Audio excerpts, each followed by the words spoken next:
We are cultivate. cultivate. We are cultivate.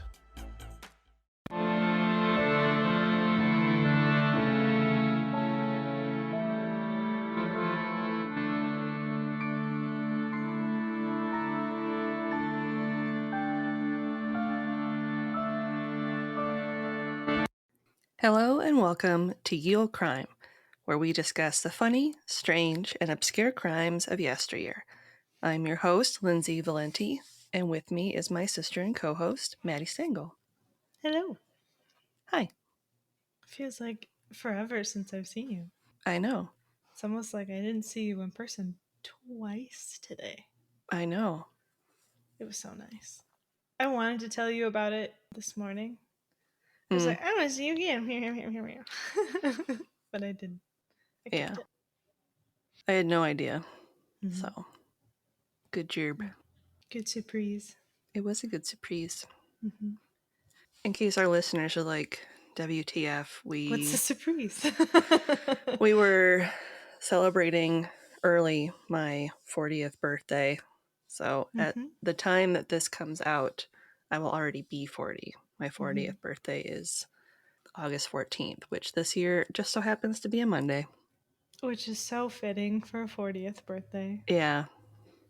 It's like, go to work, you idiot. Yeah. This is the rest of your life, fuckface. It's like, thanks. You made it this far. Now keep going. Keep on trucking, bitch. So this week, we're going to be discussing the Casket Girls of New Orleans. Nice. I'm excited. Information was pulled from the following sources: a 2023 Girl Museum article, 2022 Locations of Lore article by A.P. Sylvia, 2022 The Vintage News article by Charlotte Bond, 2021 New Orleans Legendary Walking Tours article, 2021 Random Times article by Leo S., 2021 Very Local article by Michael DeMacher, 2020 Folklore Thursday article by Randy Samuelson Brown, 2020 All That's Interesting article by Andrew Milne, 2018 Go NOLA article by Liz Gaines Smith, another 2018 Go NOLA article by Edward Branley. They just doubled up over there at Go NOLA that year. It was too interesting. Too good.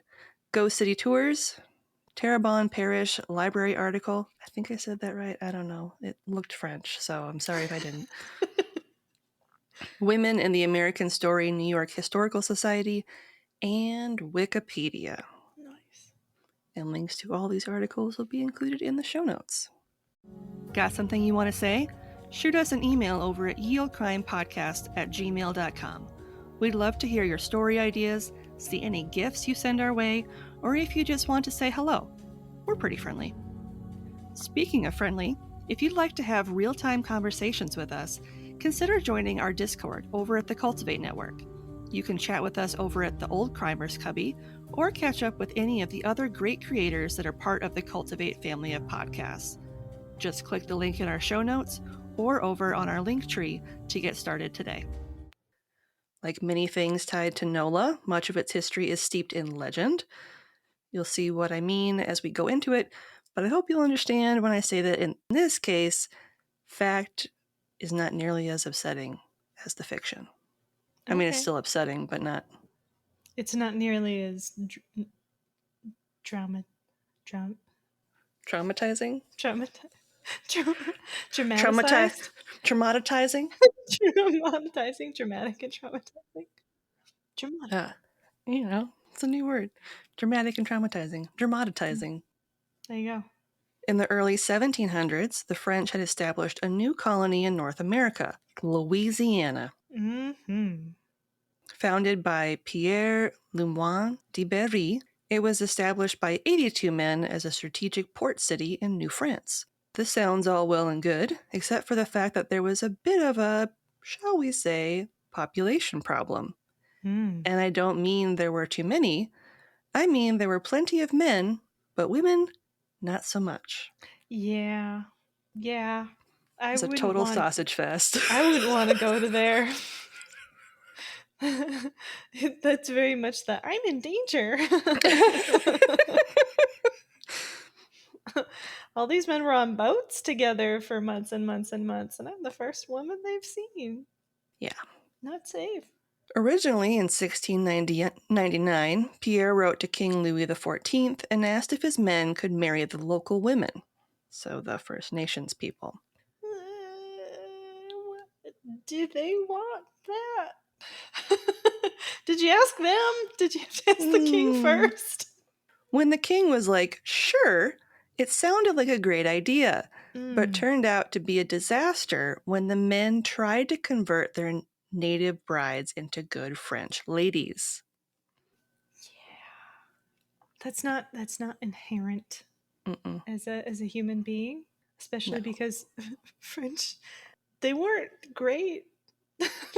They weren't very clean. I don't know what kind of ladies they're hoping for. I'm pretty sure the First Nation ladies were probably cleaner than the men, let's be honest. Probably. They're probably cleaner than most Europeans. Probably.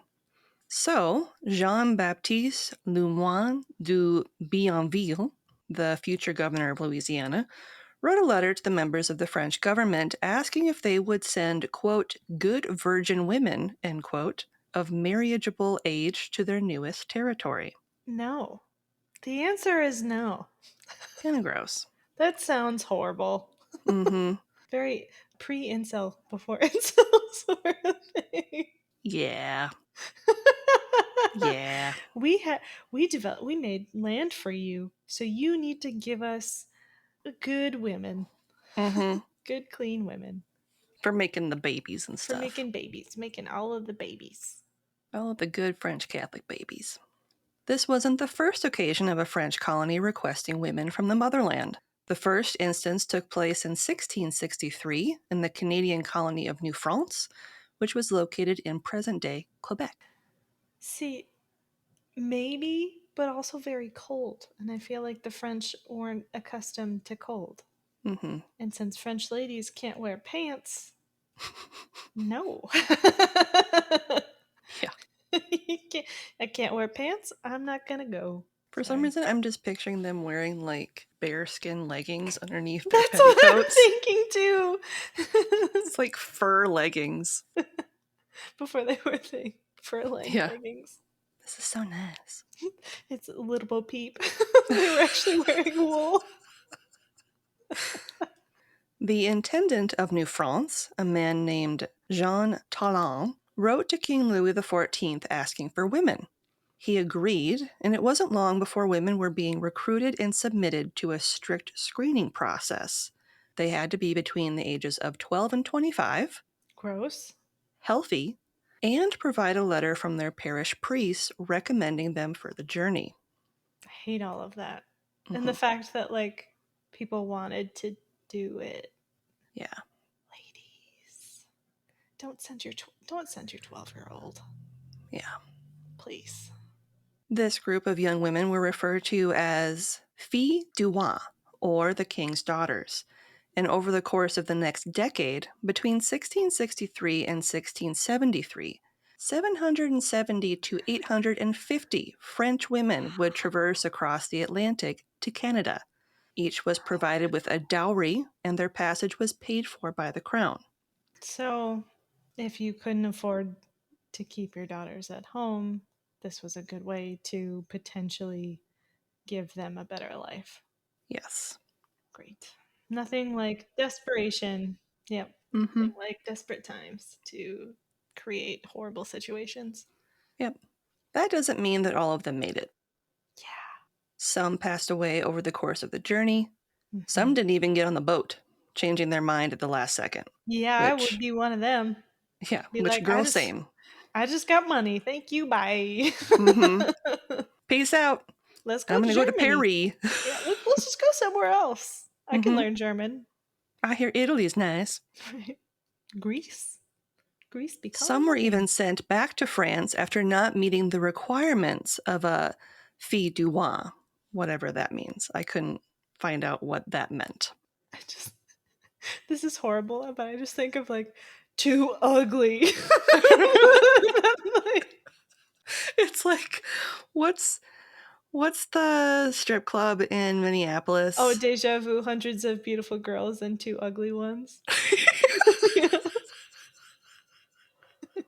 Yeah, the ones they sent back were the ones where they're like, yeah, we can do better. No. This one has too many freckles. This one has doesn't have enough teeth. This one's eyes are too gross. This one can't read. Rumors of the women being, let's just say, ladies of the night started soon after. Of course, why not?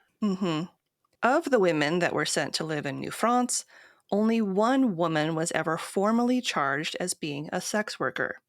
Yeah, because I wonder if they didn't start out that way. Weren't really planning on it. Catherine Guy Choulon had been forced to turn to sex work after her Canadian husband decided to pack his bags and move back to France, abandoning her and their 2 children. She wasn't going to be able to do fur trading, I'm assuming. Yep, that's a man's work. The Catholic priests of the region, nevertheless, worried about the lack of wives, imploring the French government that something had to be done. Yeah. There was also a fear that if war broke out between the French and the natives, that the colonists who had relations with the First Nation women would turn against their own. Oh, they'd be siding with the in-laws. Honestly, I probably would too. Yeah. I bet they were cooler, but their food was better. After sharing their concerns, they received a letter from the crown that read in part as follows, quote, His Majesty sends by that ship 20 girls to be married to the Canadians and others who have begun habitations at Mobile in order that this colony can firmly establish itself. Each of these girls was raised in virtue and piety and know how to work, which will render them useful in the colony by showing the Indian girls what they can do. For this there being no point in sending other than a virtue known and without reproach. End quote. There are so many problems. Yeah. We gave you live-in slaves. That will teach the native girls how to also be slaves. Both in society and in home. I'm sorry, your wives, right? Yeah. Different name. Different name. The next group of women were sent to the French colony of Mobile, or Mobile, arriving on August 1st, 1704, at the behest of Sieur Bienville. He, his men, and soldiers had sailed down the Mississippi River from New France, quote, chasing through the woods in pursuit of Indian mistresses, end quote. Horrific. And as the leader of their ragtag group of explorers, he was desperate to provide female companions for his men. This was just one of the 3 encampments they established along the Mississippi. There was Mobile, or Mobile, Alabama, Biloxi, Mississippi, and New Orleans, Louisiana. I feel so bad for those women. Yeah. Literally hunted. Yeah. Okay. King Louis XIV agreed to Bienville's request and sent young women aboard La Pélican in the care of Father Henri Lavant, 3 additional priests, and the Sisters of Charity. The women were of marriageable age, between 14 and 19, and had been handpicked by the Bishop of Quebec, Jean-Baptiste du Lacroix du Chouvrier du Saint-Vailly, ensuring they were virgins. So they had like his stamp of approval. Horrific. Well, and what's horrible too is they probably had a much different way of life back home. And I bet it was quite the culture shock to go to a newly established colony full of feral men. And an entire culture of indigenous people that were either forced to acclimate or trying to acclimate for survival. That would be horrific. That would be like wanting to go to Disneyland and it had been closed for like 20 years. You were just looking at the wreckage. Like the nacho cheese that's been cased in the back. Yeah, it's like going from French society to like the zombie apocalypse. Yeah. I mean, like everything's just starting. Like your fine china probably Mm-hmm. was not really a viable option there Not so useful. yet. Unfortunately, the merchant ship they were traveling on made a pit stop in Havana, where many of the women contracted yellow fever and passed away. Let's expose them to new diseases they haven't experienced yet. Mm-hmm. After being on a ship for like what? A month?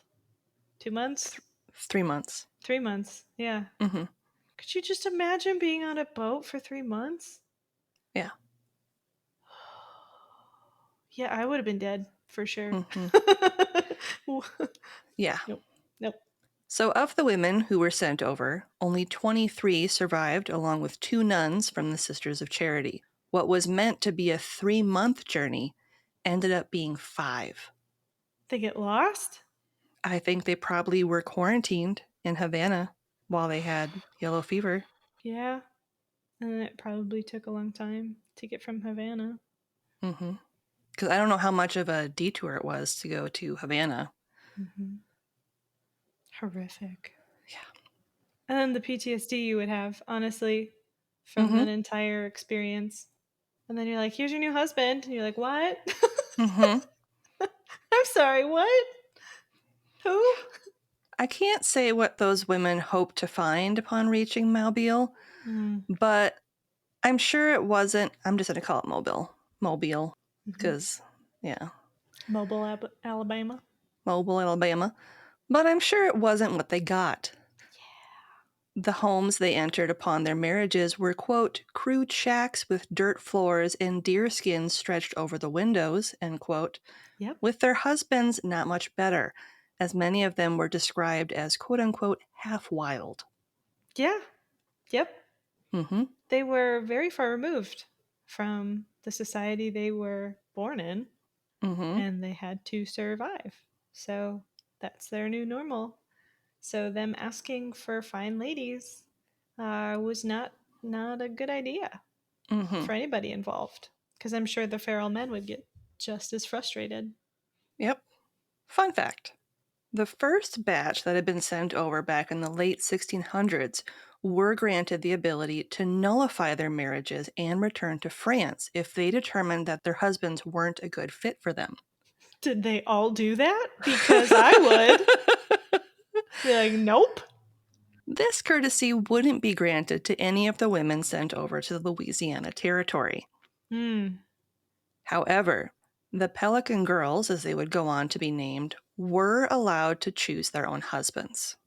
Hmm. So there's that. Yeah. But like you had to choose one. Yeah. Life for these women wasn't great. What? I know, surprise. Right. On the one hand, many of the men they married were fur trappers and traders, so they would be away from home for long stretches of time collecting the merchandise they needed to sell.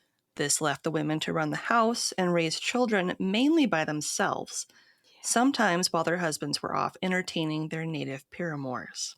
I'm sure. Were they really paramours or were they forced second, third wives? Yeah. And the homes themselves were part of the problem. With the men frequently gone, they didn't see the need in building or even maintaining proper homes. Oh, yeah, because they're not there. Yeah. And virtually none of them had done anything as domestic as planting vegetable gardens for their wives. No, they don't need to eat. Out of Yeah. sight, out of mind. Yep. Literally. With no vegetables to eat, the women mainly subsisted on acorns just to survive. Now that is a Stepford wife diet I have not heard of. But Mm-hmm. sure, it would do wonders for horrific body types and digestion issues. Real good for the constitution. Yeah, I bet children would not survive then if Mm-mm. that's what women were eating and what they were feeding their children. I mean, I could see like grinding it up for like flour, but even still, like, But if you have a shack, yeah, how do you get the how are you supplies to making like, bread? yeah, exactly. And that was one of the main parts of their diet back in France was Right. bread. Not to mention these women were also grossly underprepared for the hot and humid climate. Yeah. which was vastly different from that of France. Yeah. Isn't France normally pretty, like, mild? Like, Yeah. don't they, like, barely get under 40 degrees and Yeah. barely go above, like, 80, 90? I mean, not anymore, but yeah. Mm-hmm. I think it's normally pretty, like, temperate Mm-hmm. climate. So, yeah. And they would have packed as if they were living in France. Yeah. They were duped into thinking that it would be the same. Mm-hmm. I can't imagine the women in Canada, you know? Yeah. Well, and not only that, but it's like, so that's, you're doing this shock to your body as far as like Mm-hmm. your environment. Of course, they were susceptible to diseases like yellow fever and malaria and things like that because they had no defense for that. Their bodies Mm-mm. weren't accustomed to that type of climate. Nope. And they weren't probably exposed to that type of insect. Mm-hmm. Eventually, the women had enough of their living conditions and staged a petticoat rebellion, essentially refusing their husbands' quote unquote bed and board until their homes were improved and more food was grown. Unsurprisingly, things worked, and the men didn't seem to mind, except for Governor Bienville. He sounds fun. He thought they were spoiled. Yeah, heaven forbid you have food and shelter that can shelter you Yeah, properly from the you know, elements. basic needs. Yeah. Hmm. That sounds like most politicians. Yeah, you Yep. don't need basic needs. What do you want to? What do you want to enjoy your life? Screw you. What is this? Pay The me. Ritz? Get a job. Why don't you work for it? Why This don't you brings us make more back to babies? New Orleans and the territory of Louisiana. Bienville was now governor and once more sent a note of desperate appeal to the King of France asking for more women. His request wasn't simply because of the girls, however. As I mentioned, yellow fever swept through the settlement, necessitating more women to help repopulate the area. No. This is a If I bad if I was idea. the king, I'd be like, okay, so you're telling me a bunch of people died, and you want me to bring more women that might die from the same thing again? Yeah. No. And like for me to pay for it. Mm-hmm. You want me to pay for more people to die? Yep. No. No. I say good day. I'd be a great king. No. Governor Bienville thought the last batch of women that had been brought to Mobile and later Biloxi in 1719 were just spoiled and felt like the demands they made on his men were unfair and ridiculous. So in his next letter, he asked for women that were from the country and used to hard work while still being, virgins. I mean, to be fair, that makes more sense. Like, you should have women that have some semblance of an idea of what that life is like, Yeah. and not like debutantes Yeah. who have never touched grass Yeah. What is ever. this? Like, it's what is this like dirt? it's like Jack Skellington. What's this? What's this? Right. Only they're like horrified and dying of yellow fever. They're not a skeleton yet. But they will be. Wait until you eat the acorns. Yeah. See, he specifically chose the words good and virtuous because there were, in fact, women in New Orleans, but not the kind that you would marry. Mm.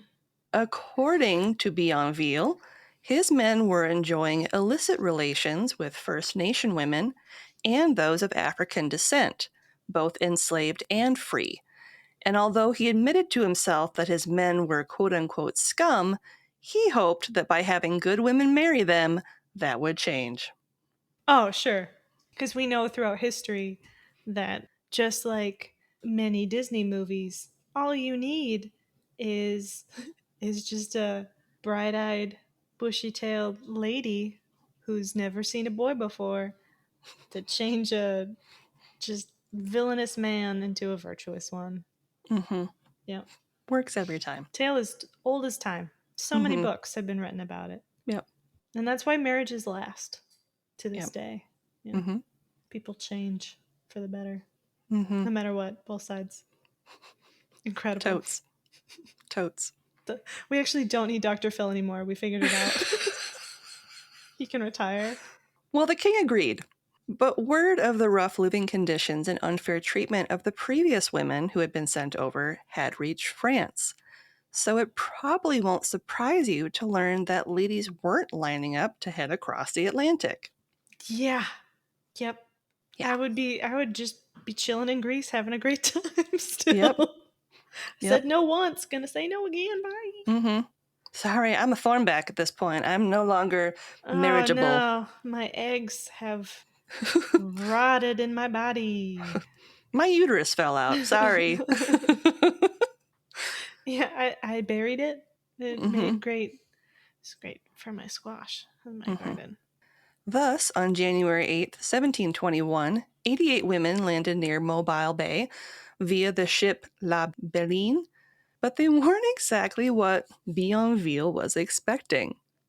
Oh, they came out with guns. Even better. And they cleansed the area.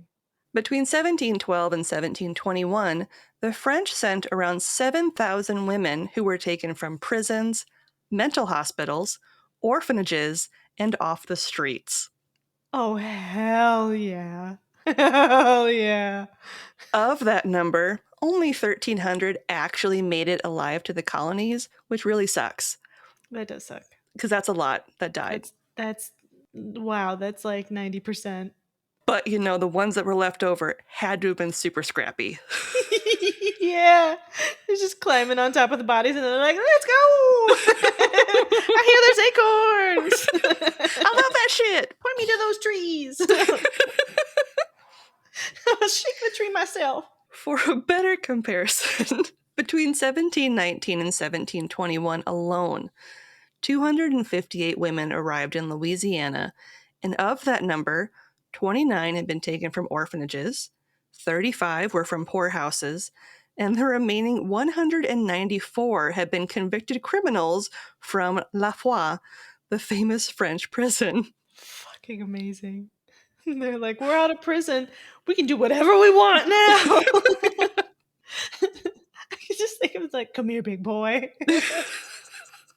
I've been practicing my shanking skills this whole journey. I can shave you real close. You're really good at stabbing things. Years later, Bienville tried again. But as you can imagine, expectations were just a little bit tainted. What? Why? Why? It worked so well the last time. That was great. What are you talking about? Everyone wins. In 1728, a group of women arrived via the La Nouvelle Orléans, stepping foot on solid land for the first time in 6 months. 6 months. Double the journey at this point. Mm-hmm. Yeah. The women were given the name Casket Girls, thanks to the cassettes, or small trunks, that they brought with them to the colony. I was just going to say, is it because they're white? Because like super ghost white? Because they've been on a boat with like no proper sun? They're just like vampire women. Just emerge.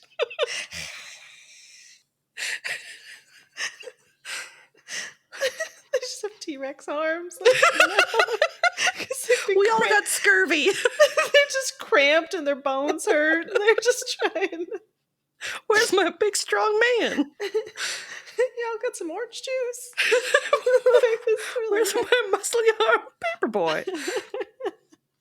So these trunks were small, averaging 9.5 inches high, 22.5 inches long, and 10 inches wide. So roughly the size of like an overnight bag today. I was just going to say like a carry-on. Yeah. As you can imagine, they weren't able to pack much that would allow them to start life anew in the colony. Could you imagine 6 months with just a carry-on? Oh my God. No Target, no Walmart, no dollar store, no Buc-ee's. Buc-ee's would be down there, I think.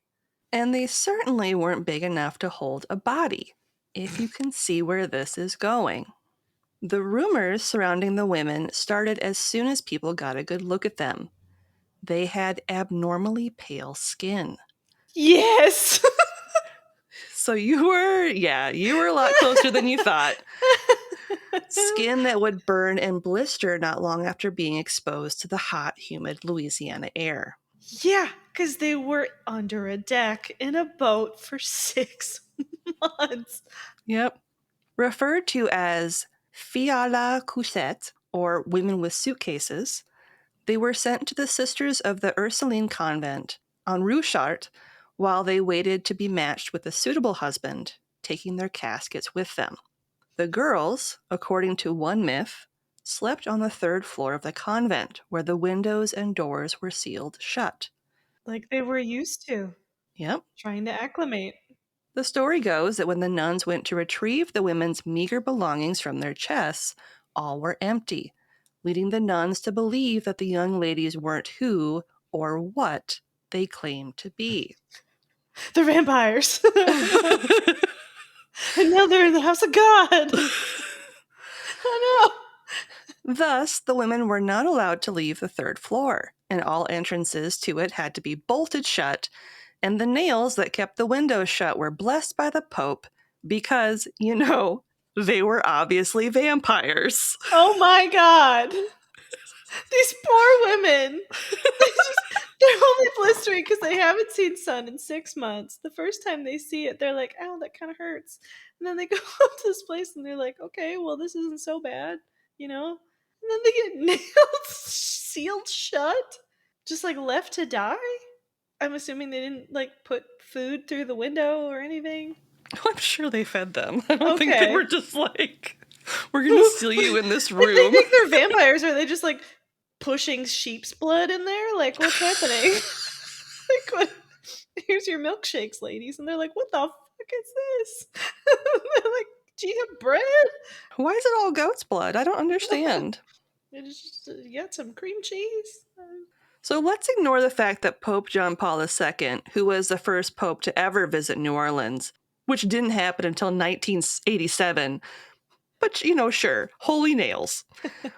We'll pretend that it's not entirely possible their possessions were purposefully stored on a floor that was locked up to prevent theft. But, vampires. Right, vampires, yes.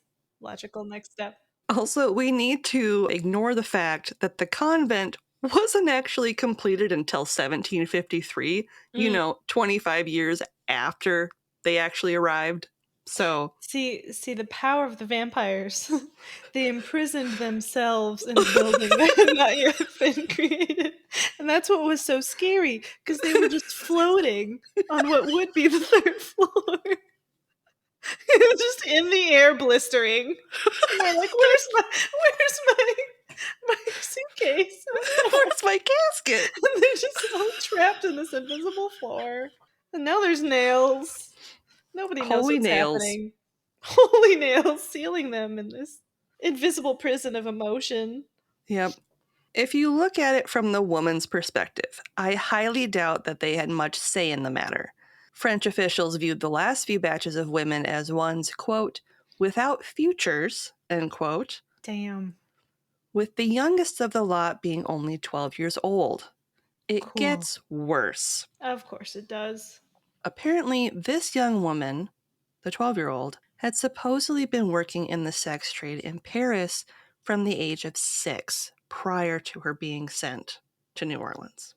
So traded one horrible life for the next. Mm-hmm. Great. And this young woman's story isn't even the worst of them. Of course not. Many of the women had been sent over at their families' insistence, wanting to be rid of them. And the trip across the Atlantic was no picnic by any means. These ladies were transported chained together in the ship's hold for several months. Ladies, virtuous, wonderful, super polite ladies of society. Mm-hmm. Getting chained together in a boat for 6 months. We've never heard that story before. No, I don't think that's ever happened prior to this, actually. Many of the women found themselves walking down the aisle 6 months after landing in the Louisiana Territory, while others weren't so lucky. The local men of Vieux-Carré disrespected the women, with some ending up in unwanted marriages where they were mistreated. Others that couldn't be matched turned to sex work in order to survive. Yep. Because now they're trapped in a place where there's no options but that. Yep. Mm-hmm. Or death. Yep. Meanwhile, they did what they could to make the best of a bad situation. A group of Ursuline nuns from, Rouen, France, had built a school, infirmary, and orphanage in 1727 in New Orleans, so that they arrived 2 years before the Casket girls did. Okay. And many of the Casket women attended lessons there prior to their marriages to learn how to be proper wives and mothers. Of course, yeah. Because, some of these people were like 14. Yeah, and being vampires, it's been 1,000 years since they've seen a man. So Yep, it's been a hot second. Need a refresher, I think. Yep. The first convent was built years later in 1734, with the building being replaced in 1751. The old Ursuline convent holds the distinction of being the oldest building in the Mississippi Valley and still stands today after surviving 2 fires that struck the French Quarter in 1788 and 1794. Okay, so maybe it was vampire magic that kept that going that whole time. Survive Hurricane Katrina, okay. The nuns there also opened their doors to those afflicted with yellow fever, as well as any injured during the War of 1812 and the Civil War. So even if it doesn't have vampires, that shit is haunted as fuck. It's super haunted. I bet you just so haunted. You're 2 blocks away and you're like, ooh, something feels gross. I can feel the ghost from here. Hail Mary, full of grace, the Lord is with thee. There's the soldier is that a vampire child? Am I dead too? Despite the territory's less than ideal start, the ploy to grow the colonies worked. And by 1803, 1 in 5 of the people living in northwestern Louisiana were descendants of the Casket girls. If we want to jump back into the whole "they were vampires" legend, the shutters on the 3rd floor of 1100 Chartres Street are still shut, but locals claim to have seen them fly open on their own. This spawned the legend that the vampires were escaping from their prison to prey on the people of the French Quarter. For their one meal a millennia? I don't know.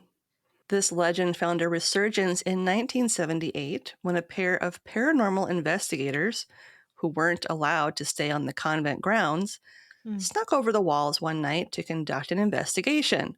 Yeah, why not? The following morning, their mangled corpses were discovered drained of blood.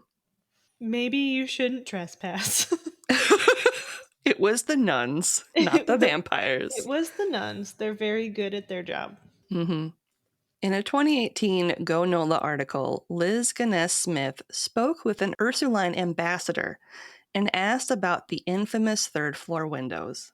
The truth? Quote, "I'm told those are fully functional hurricane shutters that weren't installed until a century after the Casket girls' arrival." End quote. Yeah, it's reinforced with vampire strength.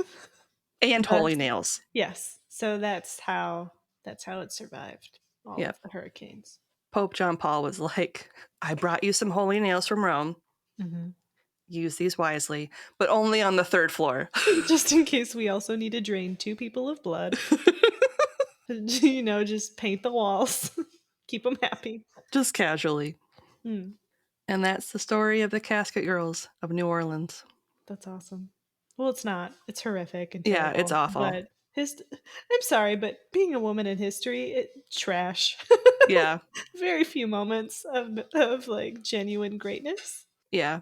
It's mostly just trash. It's mostly all bad. So this was, par for the course. Yep.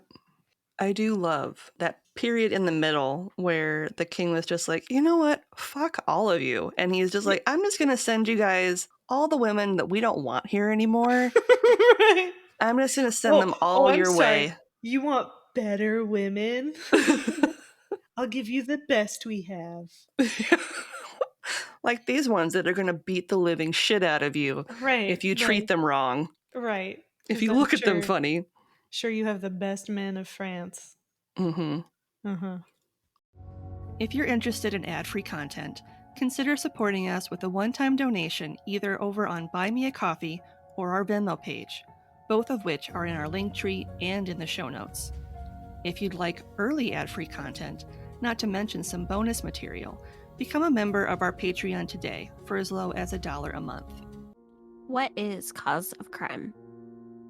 Well, Cause of Crime is a true crime podcast that focuses on the cause of each crime.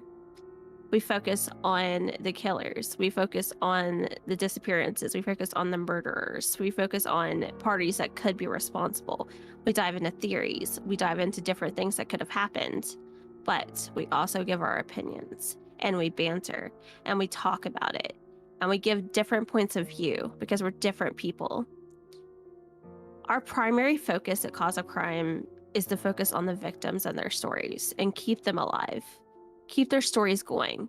Keep their memories going. If they're long gone from this world or we just don't even know what happened to them, we want to keep them talked about. And that is our singular goal. My name is Tracy, and I'm the primary host and creator of Cause of Crime. I created this podcast for this reason, and one reason only, to keep talking about people that need to be talked about.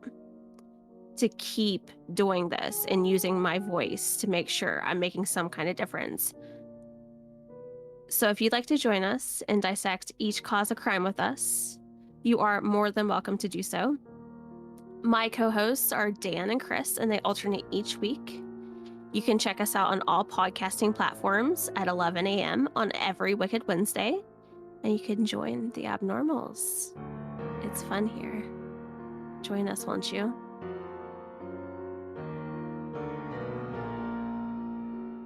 This week's podcast plug is the Cause of Crime podcast.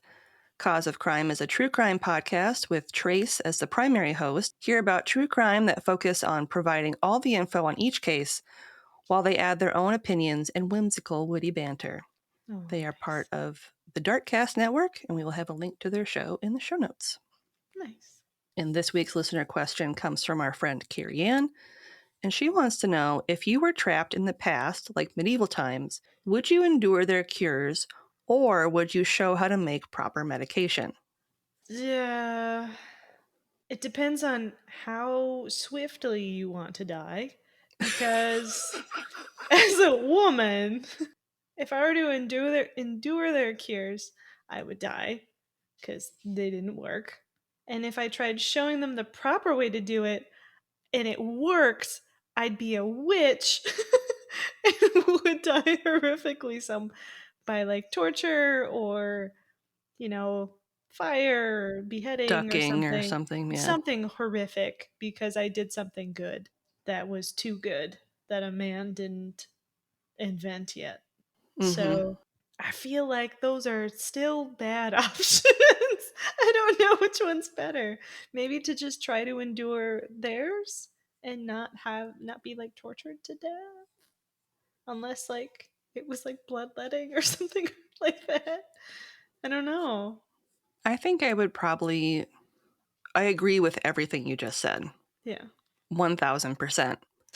I think I would choose the latter, where I would try to show them how to fix something, knowing that they're probably going to think I'm a witch. In which case, I might just be like, you know what? I'm just going to jump in this body of water. I don't know how to swim anyway, and I'm just going to let this happen. Because I'd rather just do it on my own terms than be like, chop my head off or like light me on fire or like choke me to death and then light me on fire. Like, depending on where in the world this is happening in the medieval times. Like, ideally, you would be in a weird, offshoot village and you meet a man that's not trash. And maybe if you tell him how to fix it and make it seem like it's his idea, you won't be accused of being a witch and die. But so it's like a shadow government. It's a sham. Only shadow medicine. Yeah, sham medicine. I like it. Yeah. If you I'm just picturing myself as like the Wizard of Oz. Don't look behind the curtain. Look behind the curtain, yeah. Like, I am a man telling you how to do medicine because of my penis. Because I have very big penis. Yeah, you're healed. I'm so viral. The biggest of penises. Just a big virile man. Mm-hmm. Healing the world. And Virile healer. And then when they ask where he is, he'd be like, "Oh no, he died off this super rocky cliff that's right outside the house. Oh no, I'm going to bye. You'll never take me alive. You're welcome for Band-Aids." All right. On that note, what's something good you'd like to share? Honestly, seeing you this week. Aww. That was really nice. Thanks. We went and we got coffee, and I had a delicious coffee and a nice bagel, and then I got to see you again for dinner, and I got to see your family, and that was really nice. It was just nice to get out and see you. Mm-hmm. You know? That's my good thing. That's my good thing. Willie thinks me being home is a good thing, because he's like, yeah. Let's see. I'm going to say my good thing is I kind of treated myself for my birthday a little bit. What'd you do? Like, I bought myself a new case for my Kindle. I have a super, super old Kindle. I have a Generation 4 basic Kindle. Like, Nice. it's old. I got it for a sweet deal. It was like $25 on eBay, like unopened. Nice. And I was like, sold. Deal. So I bought a new case for it. I bought new straps for my Galaxy Watch. Nice. You're just re-accessorizing. Mm-hmm. And I ordered a birthday pack from Keep It Wild. So it's a Hydro Flask and a baseball cap and like a fanny pack and stickers and some other fun things. So I was like, cool. I'm going to get these fun things. There you go. All right. On that note, we'll start shutting her down. All right. Looking for more content? You can find us online at yieldcrimepodcast.com. If you'd like to see pictures from this week's episode, not to mention bonus content and funny memes, make sure to follow us on Twitter at YieldCrimePod and on Facebook and Instagram at YieldCrimePodcast. On TikTok? Of course you are. Follow us at YieldCrimePodcast. A great way to support the show if you want to help out but can't do so financially is to leave us a 5-star rating and review on Apple Podcasts, Podchaser, Good Pods, Podcast Addict. You can do it on Audible. I'm sure there are some other players that I'm unaware of. If you want a playlist of all our episodes on YouTube, click the link in our show notes or in our link tree and subscribe today for not only a list of our full catalog, but a separate list as well, just of our Can You Crack the Cramp Word segments. And on that note, as always, I'm Lindsay. And I'm Madison. And we'll see you next time with another tale as old as crime.